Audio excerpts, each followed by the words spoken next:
Hey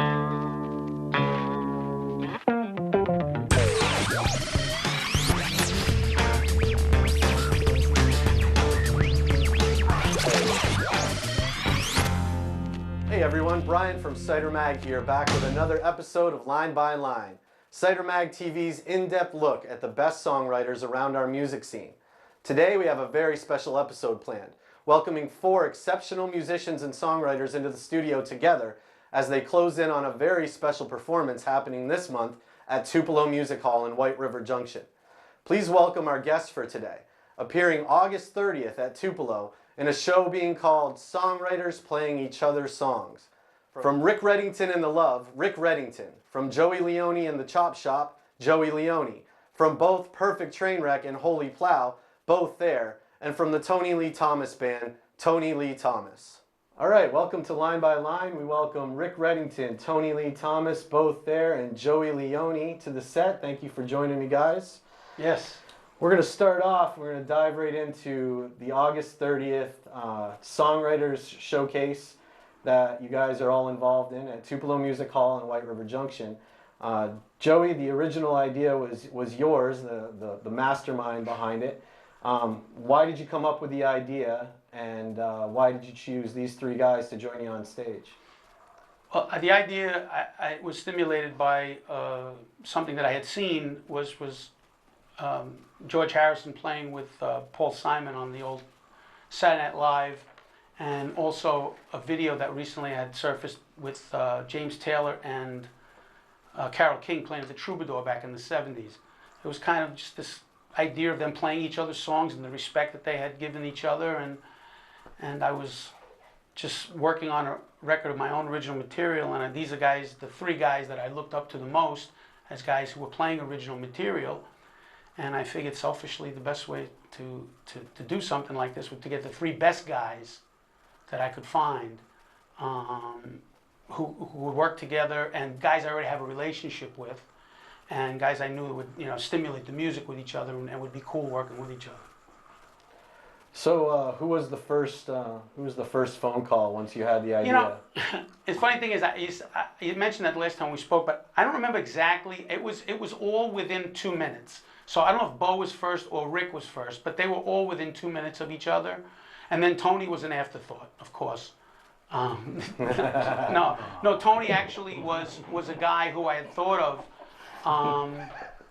but I thought of Tony later on because we're a little bit closer, friendship-wise, and I knew that if I asked him, he couldn't say no. I was concerned whether Bo or Rick would be A, interested in doing it, or B, available. Tony, I knew I could muscle him. I knew I could I could threaten him with personal, not grievous bodily harm, but I could just say I was not going to be his friend anymore, and I was going to take my ball and go home. So basically that was it. So Tony's a guy, obviously, I thought would add some good looks to this thing too. He's a good-looking young man, and I thought that we might need it for venues such as this. So for those of you who don't know, the premise behind the show is that each of them are going to be playing a portion, or not a portion, that's wrong, edit.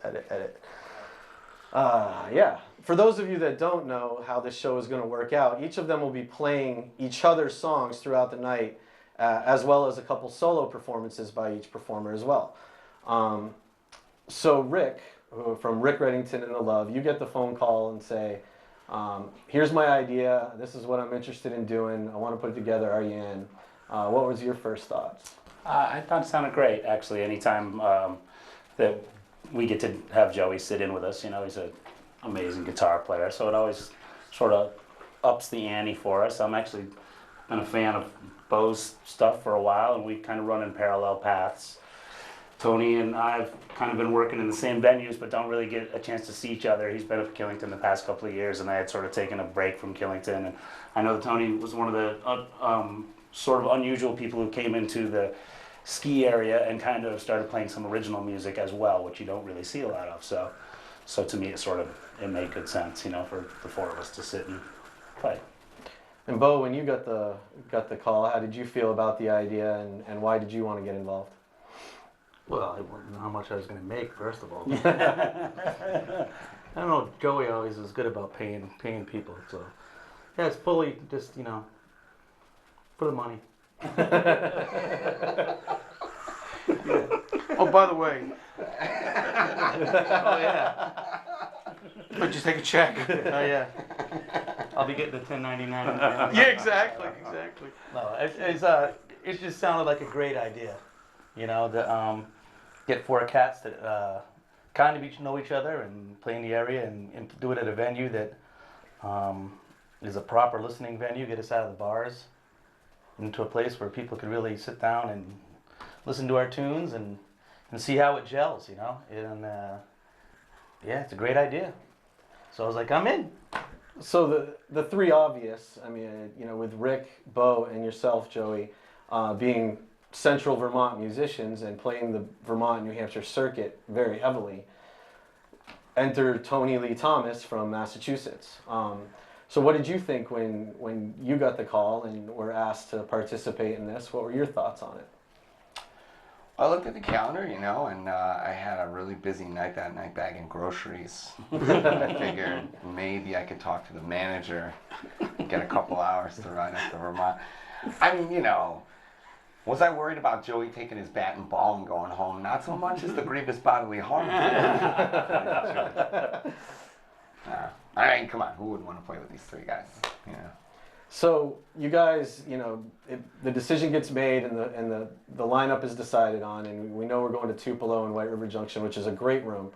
How did you guys go about choosing the songs that not only are you going to perform solo, but choosing the songs that you're basically giving up to the group and saying, here's my material, and how do you go about choosing the songs, Rick?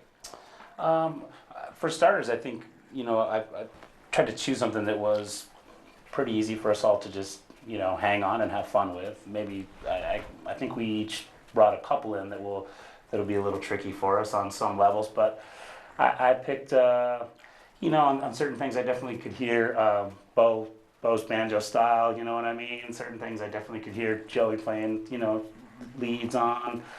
So I don't know, I just kind of picked the four tunes that I thought would gel with what these other guys were going to bring to the plate. You know what I mean? So we all sounded like we were in the same church or whatever. Tony, how'd you go about choosing the songs that you're going to perform that night? I kind of wanted to think about it that way as far as what would fit, but we didn't really. You would have to be the last guy, like if I were to look at it like making an album, like how is this all going to fit together, all of our tunes? You would have to be the last guy to know what the other three tunes were. So then it was just kind of a question of, I don't know, what songs would be best for three other band leaders to do, and what skills are we bringing to the table? Everybody's a multi-instrumentalist, everybody's a vocalist. So I tried to pick the ones that I thought would be best suited for vocal harmony, because that's my favorite thing.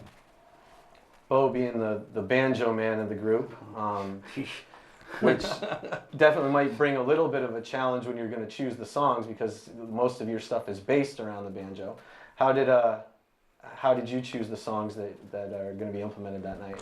To be honest, I haven't quite made up my mind yet what I'm going to choose, but the one that we're definitely have chosen is an easy one-chord song, so we can't really screw it up. And it's fun to play, and it's kind of creepy and bluesy, and it's made me hundreds of dollars, like I said. It's all about the money. And but yeah, I don't plan on playing banjo all night long. I'm not really that good of a banjo player, but I do use it to write the songs. So it's my tool. But yeah, pretty much what Rick and Tony said, just something that's gonna be fun to play and something I could hear these guys playing along with. I could definitely hear, some of Rick's cigar box guitar playing on that. I love that stuff, and of course Joey can play anything. And we're gonna get the young stud up on bass too, right? If you guys don't kick me off the stage, I'll hang out. Yeah. So we'll get Tony thumping along the bass, and yeah, I'm zeroing in. I'll consult the wife. Maybe she'll know what to do. Joey, how did you go about choosing what you're gonna put in the repertoire? I definitely thought like the other guys did, that definitely songs that were going to exemplify the versatility of the musicians involved, obviously, but I think there was also an element of you know, when I think of Bo as a banjo player, I don't think of him as like, you know, like a Johnny Hartford type banjo player or like a traditional. He's like an idea songwriting kind of a banjo player. So it's not like I didn't pick a song that there would be like 32 bars of him taking a solo. I kind of thought of him as an ensemble player playing my song, adding something to, when I'm saying adding something to it, an element that would make it a unique experience. I think the thing that we'd all love to walk away from this is with versions of our songs that were performed that night, that we took something from that and either added it to our show or just added it to the mosaic of the music that we make. Like there was a night that I played with these other cats, and there was a version of one of my songs. You know, someday if these songs become, you know, known to the public, they will seek these things out on YouTube and go, yeah, there was that one song that Rick did. I always was a big fan of his. I've seen him do it, but there's that night he played with Bo, Joey, and Tony. That version of it had to, and there's always a nervous element that happens when you get musicians together, that mutual respect / fear that happens where guys are like, I don't want to mess this up, which stimulates some really good, thoughtful playing. I wonder if that resonates through the whole group. Is it, you know, the part of getting this phone call and this idea, which is definitely different than revolving around the bar scene or playing the same typical venues that you become accustomed to? Was it a challenge? Is there a challenge there to say like, yeah, not only do we think we can do this, but we're going to pull it off and make it incredibly unique and a different show than people are used to seeing around here? Yeah, like I had said when we were doing the interview for the magazine, I can refer to that, of course, right? How, you know, we play a lot of gigs, you know, we don't play a lot of shows. We don't always get a chance to play a lot of shows. And like what Bo was talking about, it being a listening venue and us, you know, showcasing the material and taking the time at least a couple of months out to think about it ahead of time and sort of even put the energy into telling our friend, everybody networking amongst their own fans, you know what I mean? Because honestly, July and August really does become sort of the busiest time for us if we're out touring with our music, you know what I mean? So to even try it right now was a little bit crazy because everybody's so busy, but I think that that overall we knew that it was going to work out, you know? So let's dive into the songs. Start with Rick Redington's song "Sweet Life." My first exposure to "Sweet Life" was on YouTube with your son Ben, who was maybe 10 or 11 in the video. I think he was about 8, actually. I knew he looked a lot younger than he is now. So maybe 9. I think he was about 9 in that video, and we basically shot that in our cellar where he had started playing, and it was you know, simple enough song. There was just a few notes for him to play bass on. So that's kind of how he started playing bass, and we shot that clip together. So why don't you tell me a little bit about the song and what inspired it, how you wrote it? Well, it was like I had the chords for a while, actually, just these kind of same 3 droning chords that go over and over again, and I knew that I was going to, you know, put something good in there, you know, that the words would come. And Sweet Life basically has kind of become like, you know, my signature song because it's a little bit like my life's resume, you know. It's kind of like what Bo said, I've made hundreds of dollars off it, you know, and it really is, people have, you know, asked, you know, had us come to play their wedding. I've played, you know, people's funerals, I've played, you know, birthdays, all different gatherings, and, you know, it's an honor for actually someone to ask you to perform that song during any of those things, to tell you the truth, you know. So I had the 3 chords, you know, that I knew that I was going to write some words to, and basically going through all those kind of life events from, you know, father who was, you know, dying of cancer, you know, my daughter Maya had just been born, you know, so you're kind of going through birth and death and all the dynamics in between. So every verse is definitely, the words came really, really quickly, as a matter of fact, probably just sort of waiting and knowing that I wasn't going to try to force any lyrics into it. The words to that song came to me probably in less than an hour, you know what I mean, and completed it, and definitely not without a lot of you know, energy that comes into it. I think by the time that you finish writing a song that I think that you think is really good, it's a little draining, you know what I mean? It can almost be like a little draining, but I knew that it was going to be something good, and each verse kind of wrote itself, you know what I mean, and had a certain depth of meaning to it that I couldn't imagine changing any of it, you know what I mean, or it being any different, I guess. So now you wrote this after your daughter Maya had just been born, and Right. Maya is 16 or 17? Should be 16 in October, yeah. So this song has some history to it. It does, yeah. Has it morphed or changed at all, or has it been the same since the original writing? It totally changes a lot. I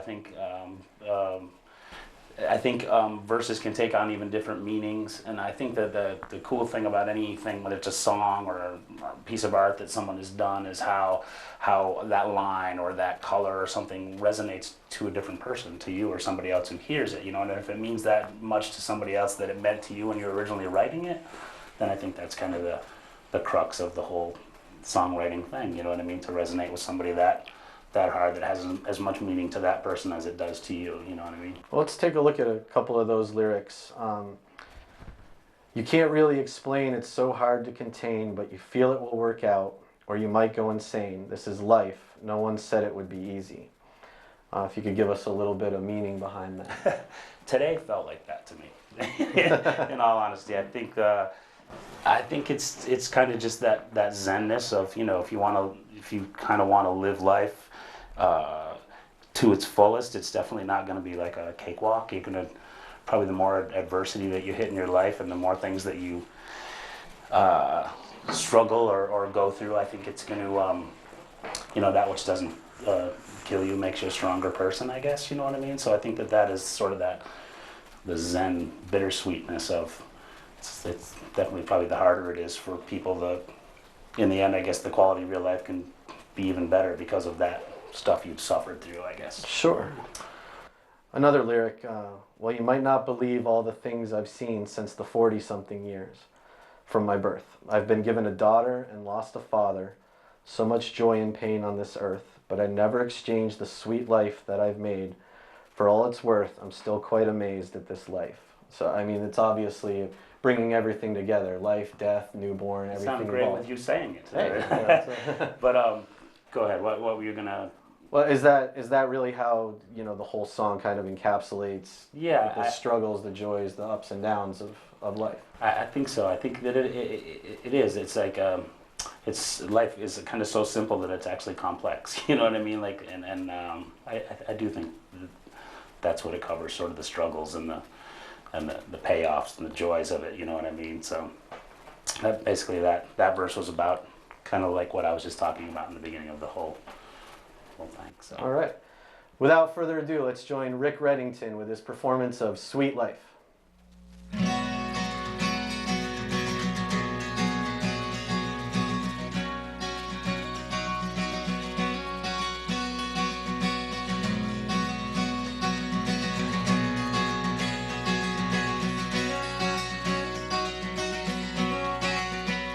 You can't really explain, it's so hard to contain, but you feel it will work out, or you might go insane. This is a life. No one said it would be easy. Does not pay to ignore it. If you think it's a bore, it's because you just don't have a clue. Don't like that, I hate this. You won't see what you miss if you don't stop and breathe in some life. Oh, life. Sweet life. Oh, life. Yeah. Sweet life. Oh, you might not believe all the things I've seen since the 40-some ideas from my birth. I've been given a daughter, but then lost a father. So much joy and pain on this earth. But I'd never exchange the sweet life that I've made for all it is worth. I'm still quite amazed at this life. Sweet life. You once called out my name, but I didn't react. And that still doesn't mean that I never look back. Oh, but in time, we gotta all move ahead.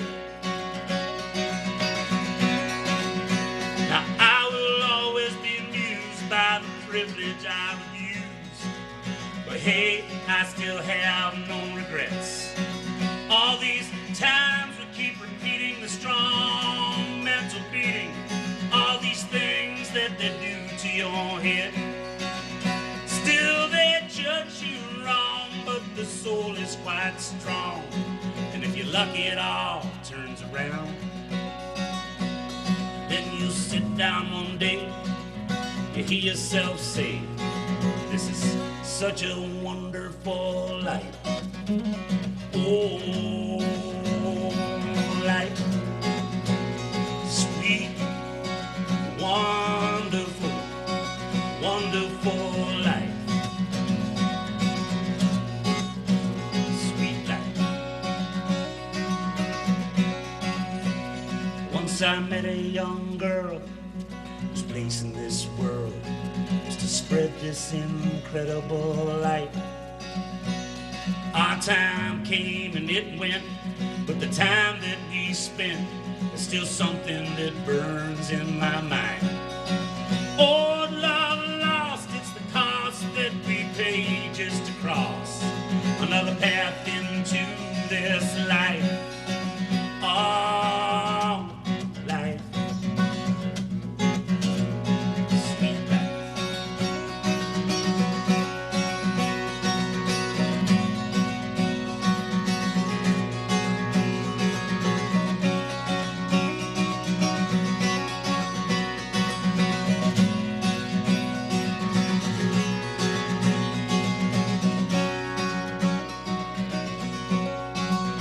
And so you'll have to agree that it's not just me, and I know that you know what I mean.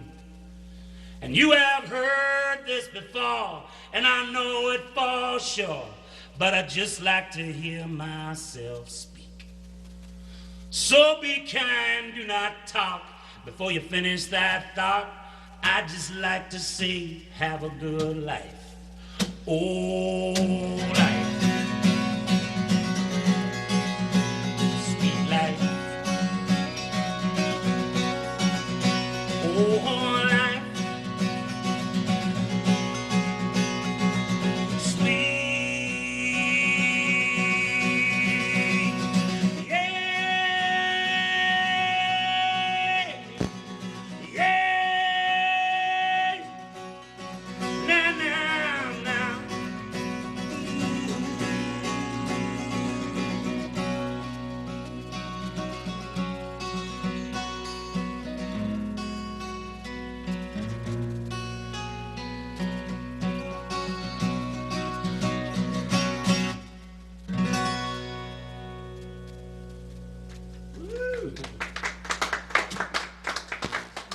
All right, we're back with Tony Lee Thomas of the Tony Lee Thomas Band from Pittsfield, Massachusetts. Tony, can you tell me a little bit about your band, the kind of music that you play?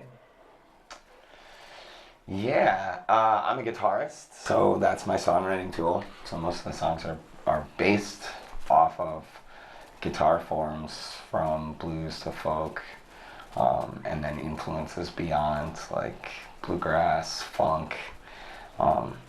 I change the live formats up a lot, try to keep things relatively fresh. So from solo performances to 8-piece bands, the sound can change, and I think it kind of affects what genre you think you might be listening to, even though it's the same song that I've written. It'll sound like a folk song one night or a funk tune the next night.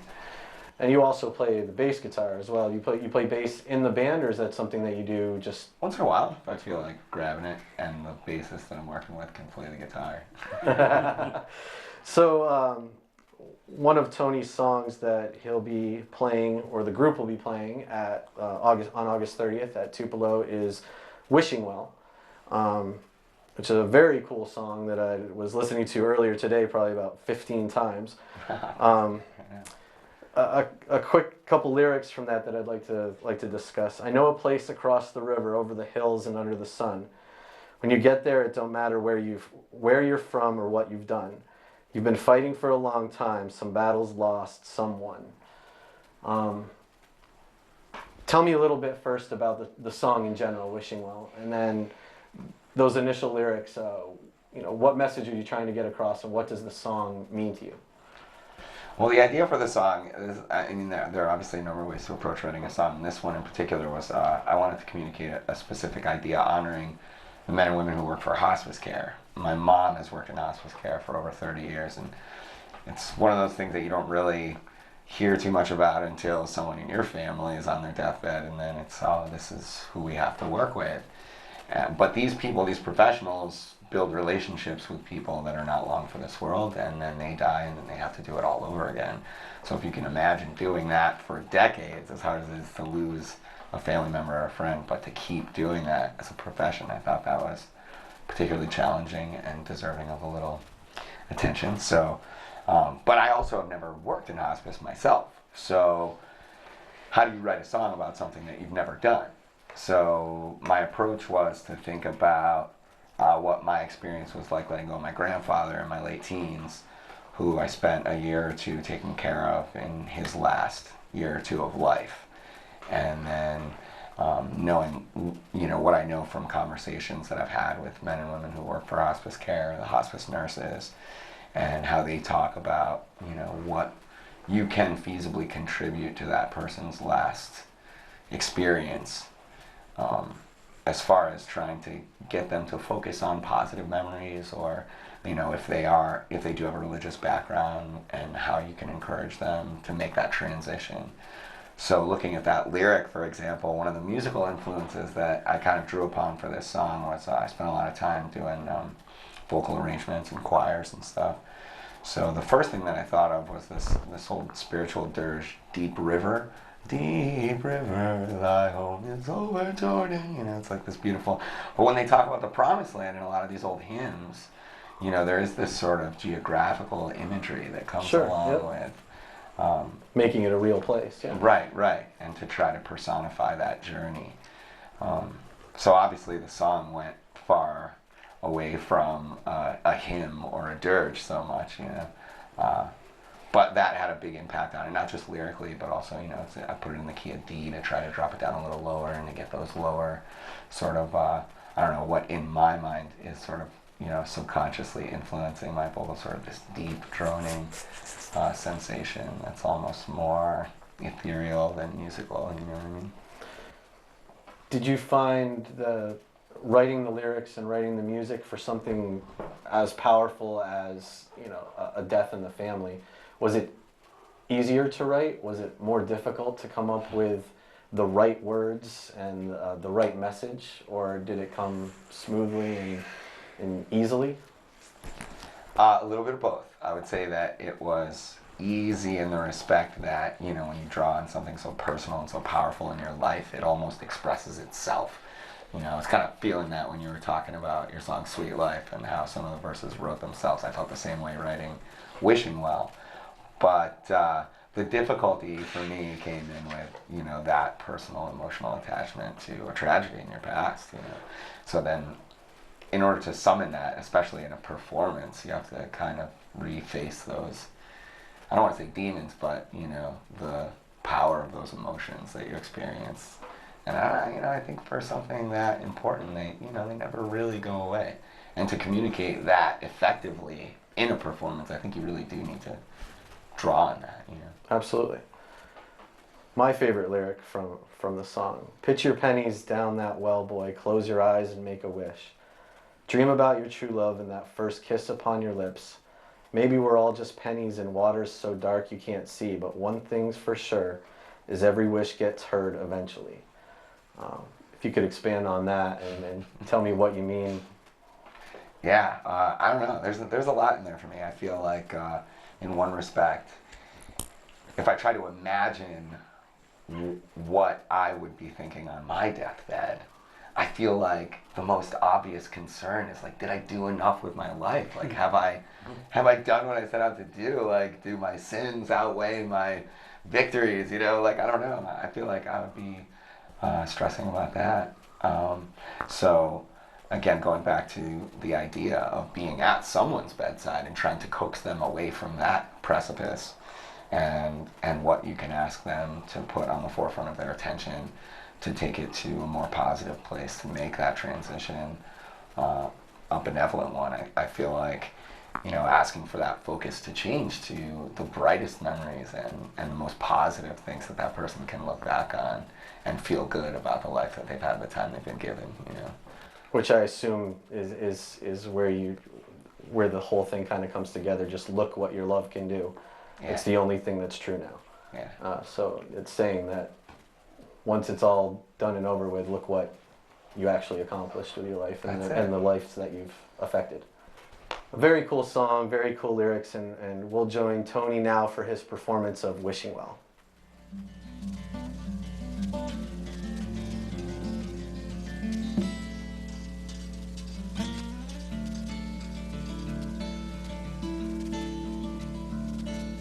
Well, I know a place across the river, over the hills and under the sun.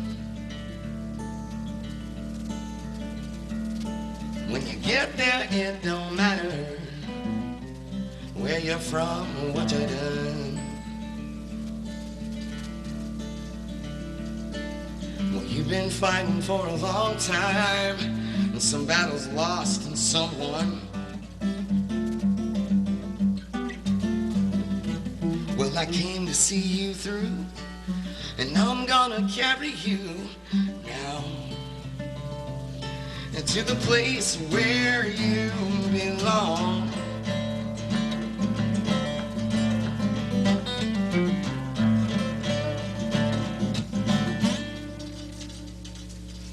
Hold on tight to your love now, lay down all the rest. And fireworks and playgrounds, Mama's cooking was always the best. It's your light in the darkness, Lord knows I see my fill, yeah. And if you need someone to walk with you, well, I will. Well, I came to see you through, and I'm gonna carry you now into the place where you belong.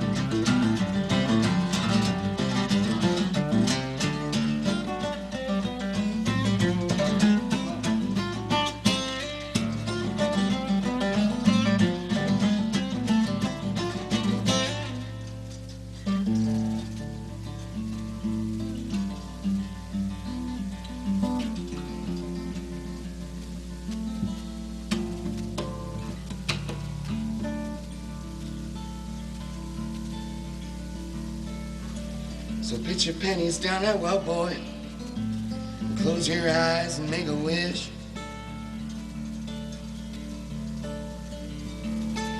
And dream about your true love.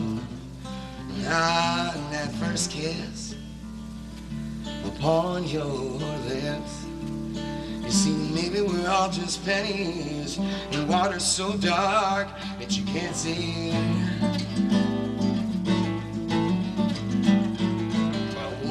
That's for sure, every wish gets heard eventually. Well, I came to see you through, and I'm gonna carry you now.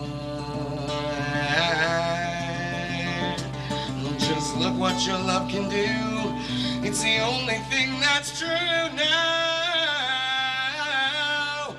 Place where you belong, where you belong.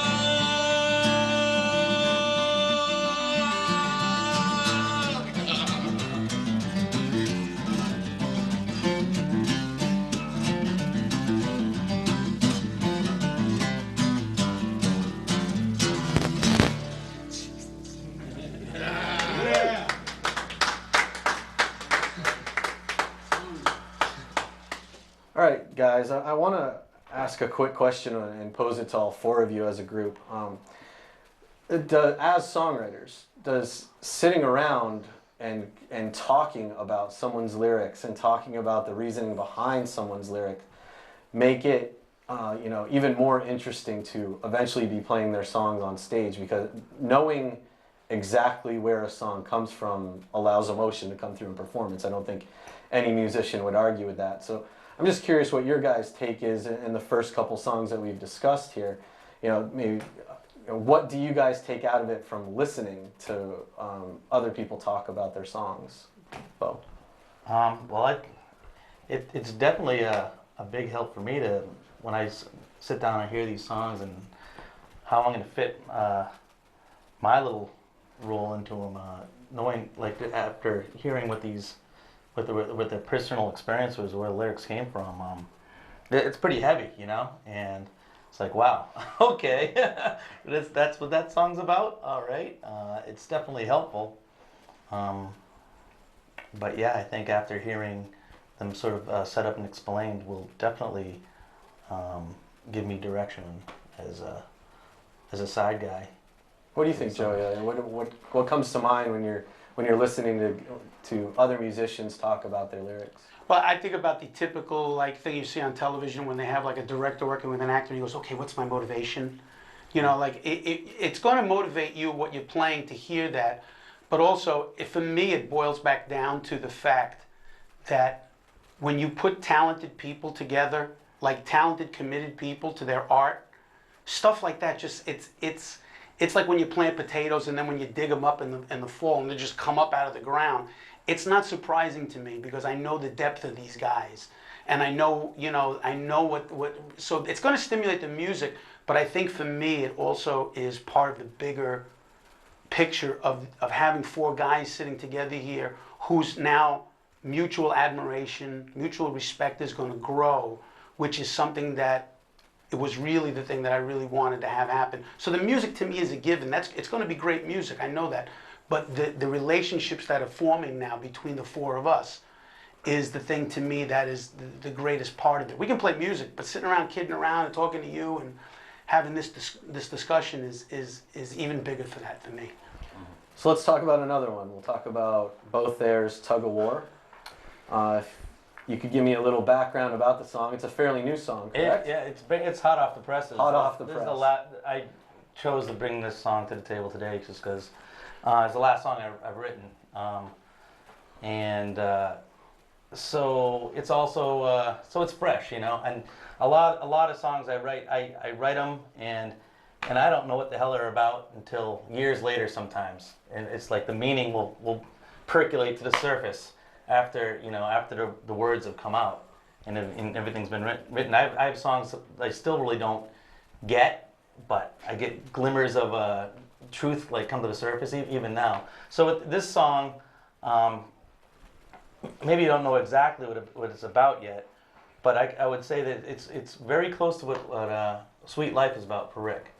I don't know if this will be a song that Tug of War will be a song that will be something I'll be playing years from now, but it's definitely the latest one I've done. It's in 6/4, so it's a waltz. I get to play it on my new little fancy banjo, woody thing they brought, and it's about. I wrote it from the perspective of I guess an older person, like Rick. I think Rick might be younger than me. I don't know. We'll discuss that after. I've been going through a midlife crisis since the 80s, so it's kind of about that too, I suppose. But it's definitely a song about someone reflecting back in their life. And it's all in the lyrics. It's about the pushing and the pulling. It's called Tug of War. It's about finding balance, I guess. So let's talk about a couple of those lyrics from Tug of War. Me and the missus were scarred for life, years after putting out fires with ice. Roll back the pages in hands of time. The days roll away like dew off the vine. Yeah, that's the opening lyric. That was what came to me. That came to me about that quickly too, and started the song rolling. Me and the missus scarred for life. I guess that's about being with someone for so long. in dealing with problems in a very cold way. You know, maybe not talking everything through, putting out fires with ice. You know, I think it's the wordplay. Put out fires with water. Well, ice is frozen water. It's kind of, you know, maybe not putting all the conversation needed into solving problems, whether it's a marital problem or whatever. And so things kind of get put on ice. And after a while, you know, it leaves some scars. Sure. So that's, you know, that's where that lyric is kind of about. I'm amazed at the way that the waves come in, breaking on the breakers in a rhyming sequence. The highs and the lows, the ebb and the flow. You push and pull, tug of war you can never control. Right. Again, reflection, finding balance, probably, you know, I realize that a lot of people in their old age kind of tend to look back into nature. You know, I know my dad does. He's in his 80s now, and he really just like gets so much joy and so much understanding from just looking at nature. So like looking at the waves rolling. That you know, something as simple and as repetitive and as easy as that, it really can provide a lot of comfort and meaning.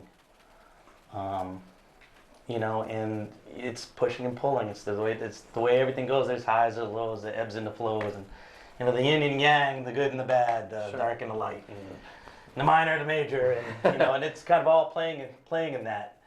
So when you put it to the waltz, it's kind of like a dance of just, you know, just good and bad, and just a polarity, I guess, that just keeps life going on. It's Was it just, intentional to have it in that waltz style of music as It well? was, As because yeah. I mean, a waltz is a back and forth. Yeah, type of a it was dance. intentional. There's some other intentional music stuff in there too. There's a section of the song where I actually go to a minor phrase from a major phrase and Sure. back and forth. And so, you know, and then all the lyrics kind of, I hope they relate to each other. You know, it's kind of clever, you know, the way talking about the back and forthness and the ups and the downs. My favorite lyric from the song, something I find interesting that you said earlier about writing a song and not necessarily knowing everything behind the meaning yet. So I would think that a lot of people in the audience can take their own interpretations of something like that. Yeah, absolutely. Yeah. Got myself a job at the company store, learning how to beg, steal, barter, and hoard. Cashed in my paycheck, received my award, and chucked it out the window of the 32nd floor. Which is, to me, a very powerful lyric. And I'm just curious if the meaning behind the lyric is the same thing I took out of the lyric. So I'm anxious to hear what... That one I guess came from, again, with the reflection of a guy who's, here's where this one came from. I was reading an article, and this could go back to the hospice thing too, about people who are working in hospice, and they were taking a poll on what people were saying about their lives and if they had any regrets over their lives in the last few, you know, moments of their life. You know, what were the big regrets? And there was like, it was like the top 5 reasons. The biggest one, the biggest regret that people had was working too much. Not like, oh, I should have, you know, had sex more, or I should have, you know, whatever. I should have made more money or whatever. The biggest regret was they worked too much and didn't have a chance to sit down and just commune with nature and just simply be, and just simply live. And so I was like, wow, you know, that's crazy, you know, that's really something that people kind of regret. And so the company store, this is just represents a job that you have to do to get through life, you know, and you know, learning basically how to, you know, not be a nice person. You're having to be a kind of not nice person to get through this life, you know, learning how to hoard and, you know, steal and whatever that today's society makes, you know, some people do. And what's funny is listening to that, what I took out of it was somebody who was unhappy. Yeah, Someone perhaps, unhappy yeah. in a job, or somebody doing something they didn't love to do for their entire And then life. here they are at the end You of know, their life. like, it's here's my paycheck, here's my award, and you know what? Yeah, I don't need it, Screw it. toss it out. right. It means nothing. Which I thought was really cool. It's a very cool lyric, and let's join both Thayer now for his performance of Tug of War.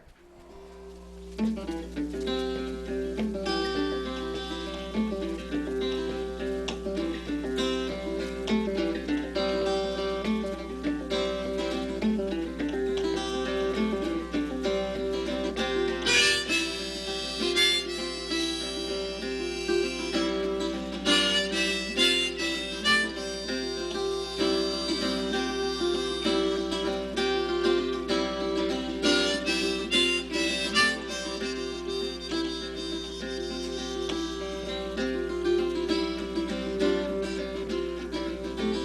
and the missus were scarred for life, years after putting out fires with ice. Roll back the pages, the hands of time, the days roll away like dew of the vine.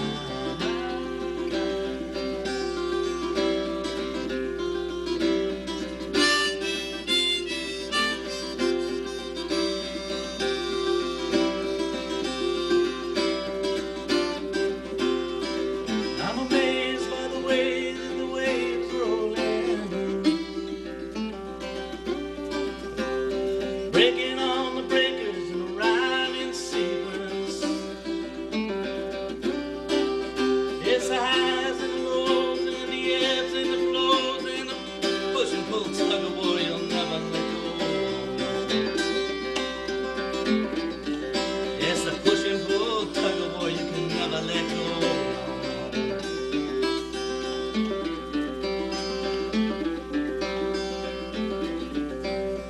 Got myself a job, a company store, learning how to beg, steal, borrow, and hoard.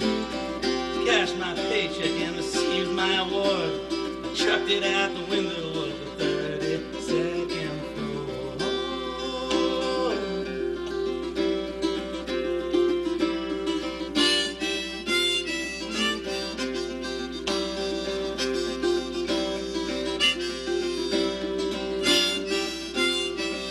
I'm amazed by the way that them waves roll in.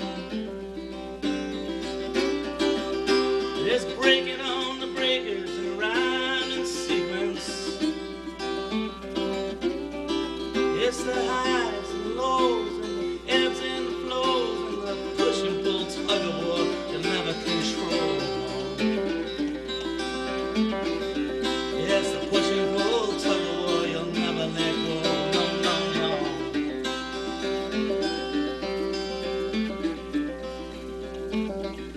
Here go minor to major, minor, major, minor,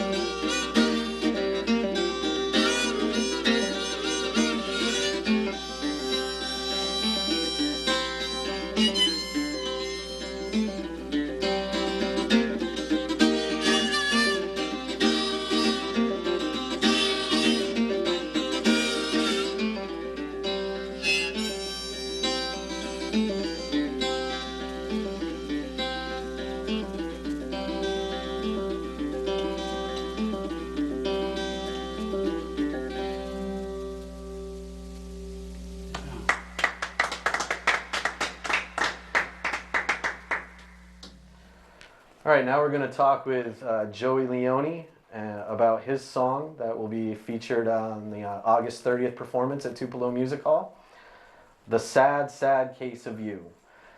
Joey, if you could tell me where this song came from, what the inspiration was behind it, and how did you write it? The inspiration was it was based on the archetypal kind of relationships that sometimes you have in life with members of the opposite sex. Sometimes the relationships take a certain kind of turn to them, but I found over the years that there's certain people you're attracted to for certain reasons, you know, and the physical things and stuff like that might be something that, you know, could take up a 2-second conversation, but I found that that there were things that were attractive in people in general in life that kind of spoke to something about yourself deep down inside you, of who you were.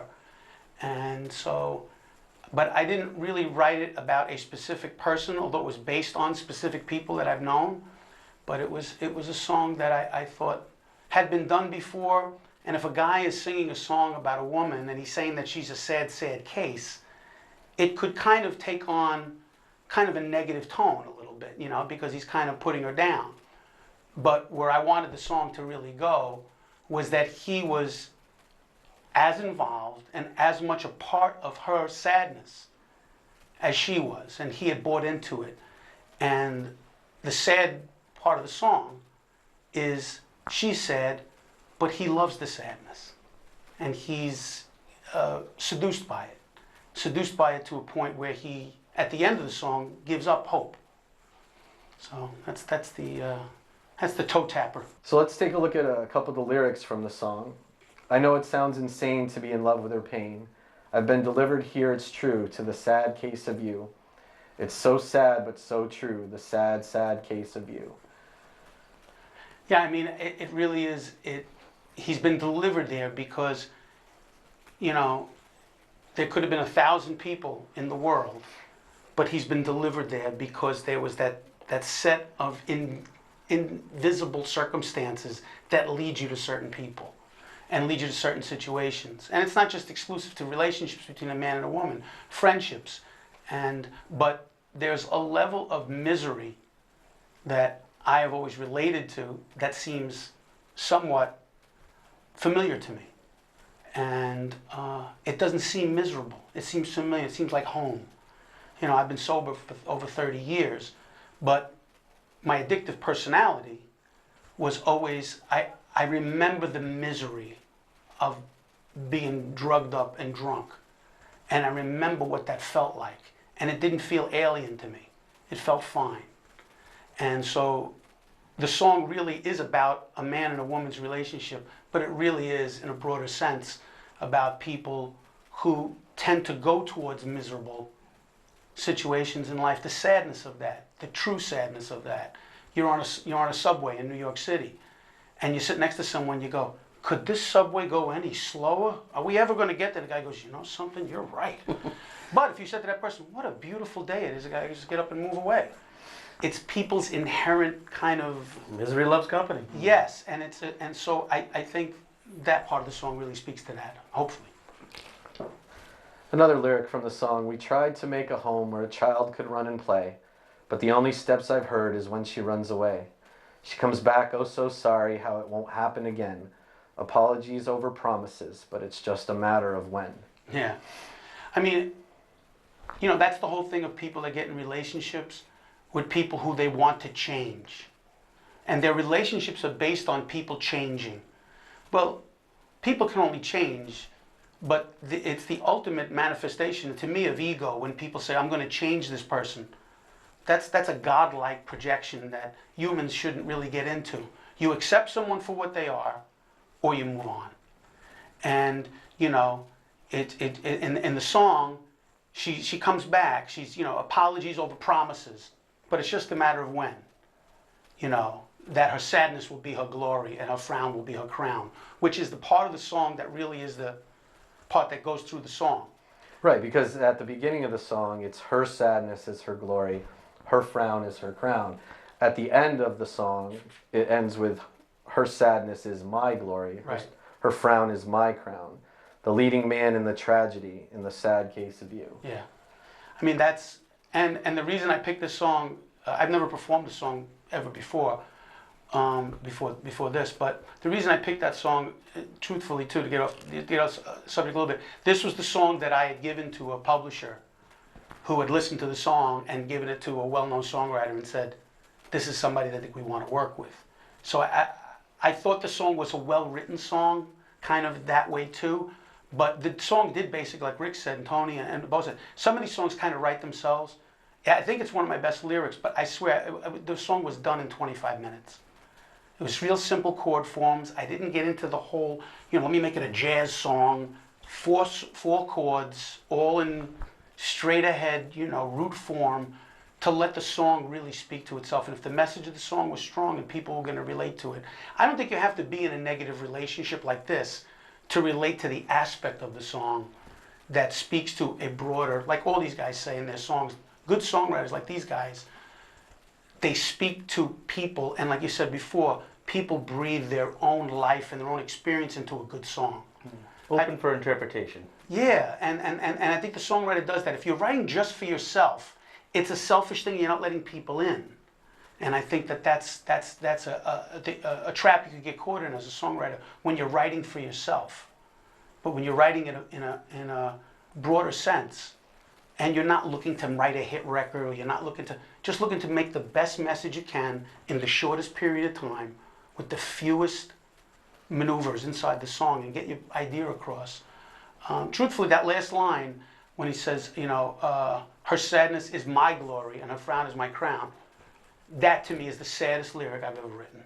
And I've written songs about tragedies in my life. But that one, because he's basically giving up. He's basically said, I'm here, and I guess I don't care how this is going to turn out. It's going to probably be ugly, but I'm here for the duration. Can I make you a ham sandwich? Now let's go to the performance for Joey Leone playing The Sad, Sad Case of You.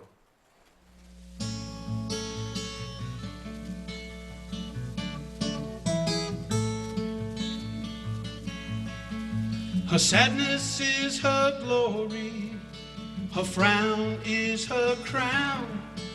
She might show you a smile while she's putting somebody down.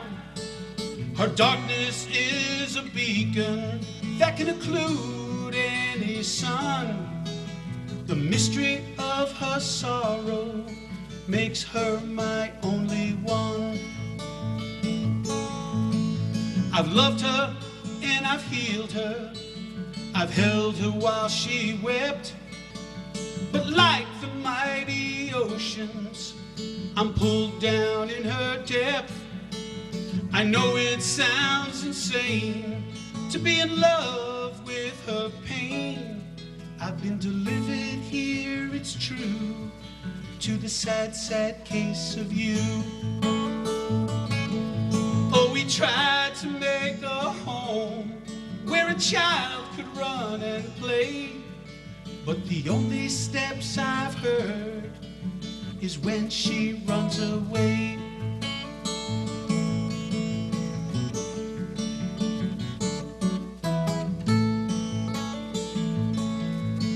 She comes back, oh so sorry, and how it won't happen again.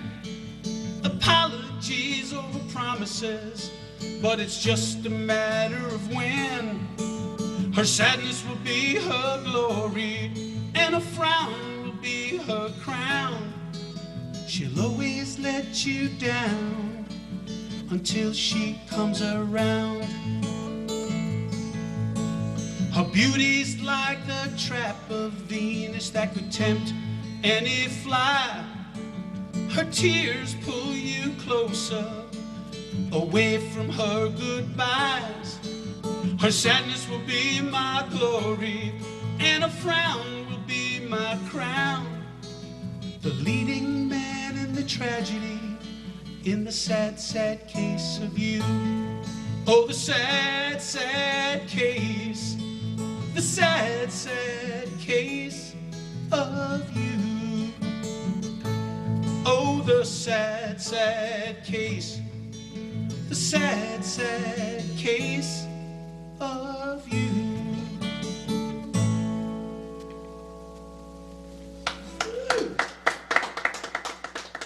Thank you again for joining us for this episode of Line by Line. We hope that you'll all join us on August 30th at Tupelo Music Hall to be witness to this incredible show with these amazing entertainers and songwriters. For more information on this show, including tickets, directions, and more, log on to www.tupelohallvermont.com. And for all the information you'll ever need on local music, art, and entertainment, check in every day to cidermag.com, your local music and entertainment authority. And be sure to visit the Switchback Brewing Entertainment Calendar with over 450 local events, concerts, and shows for you to see this month. I'm Brian for Cider Mag TV.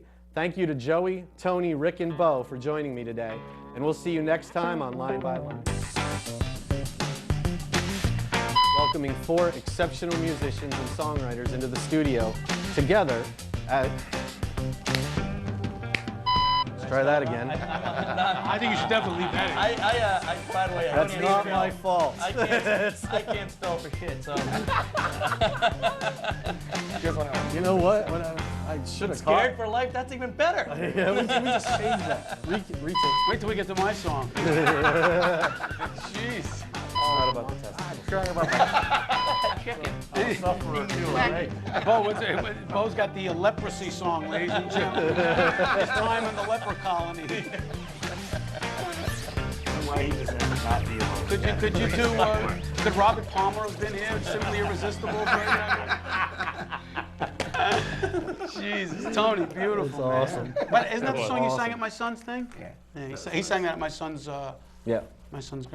graduation. Yeah, his graduation.